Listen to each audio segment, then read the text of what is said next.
When it comes to oil spills, you need to act quickly and efficiently, and it never hurts to practice ahead of time.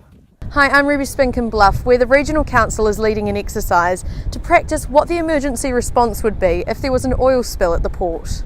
The exercise today involved Environment Southland staff, the Southland District Council, Port Maintenance, Southport, and Mobile Oil New Zealand, which owns storage tanks in Bluff.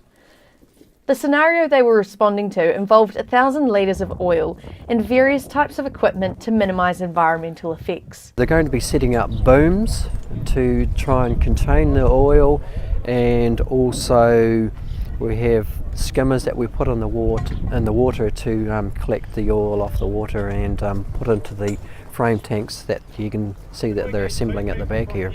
The idea was to base the exercise on a situation that could conceivably happen in the harbour. So the response teams have to follow certain protocol. So we have all sorts of considerations that we have to take into place. Initially, because it's a Tier 1 site, the Town Wharf Terminal that's operated by Mobile New Zealand, so they are the initial first responders.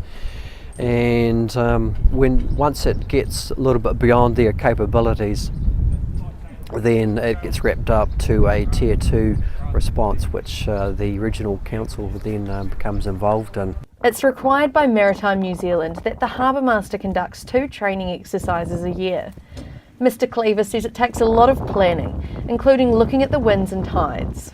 He says Bluff is a challenging place to do the exercise because not only can the conditions change quickly, there are also many sensitive sites, such as the oyster farm and dotterels, that need to be taken into consideration when responding to oil spills. But he says the team's up to it. No, we have a good team here, and they're very capable at responding to pretty much any sort of situation. He says practice makes perfect. And the Harbourmaster's calling it a success. I'm Ruby Spink for the South Today.